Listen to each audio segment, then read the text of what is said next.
ঠিক আছে নহয়, বহুত বহুত স্বাগতম।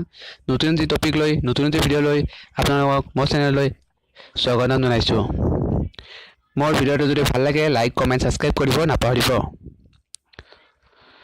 আজি মোৰ টপিকটো ৰানিং কিদৰে বৃদ্ধি কৰিব পাৰি। আমি ৰানিং বৃদ্ধি কৰিবলৈ সদায় আমি 5 কিলোমিটাৰ অধিক দৌৰিব লাগিব।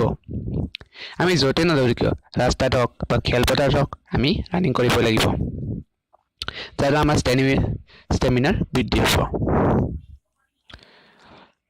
আমি ষ্টেমিনাৰ বৃদ্ধি কৰিবলৈ হ'লে আমি সদায় এইদৰে টাইম টেবুল বনাই ল'ব লাগিব।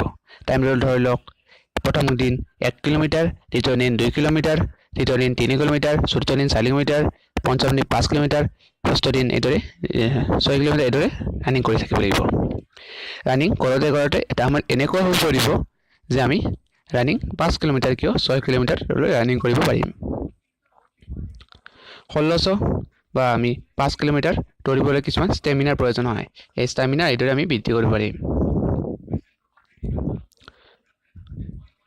ভিডিঅ'টো যদি আপোনাৰ অকণমান হ'লেও ভাল লাগিছে, তেনেহ'লে মোৰ চেনেলটো লাইক কমেণ্ট ছাবস্ক্ৰাইব কৰিব নাপাহৰিব। আৰু শেষত মই এটা আৰু ভিডিঅ' লৈ আহিম। নেক্সট ভিডিঅ'টো হ'ব মোৰ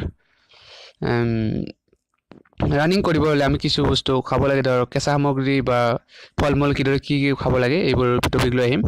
আৰু ভিডিঅ'টো আপোনালোকে যদি চাব বিচাৰে তেনেহ'লে আজিয়ে ছাবস্ক্ৰাইব কৰি দিয়ক মোৰ চেনেলটো, আৰু সেই নটিফিকেশ্যন আপোনালোকৰ যাই পাব আৰু আপোনালোকে চাব পাৰিব।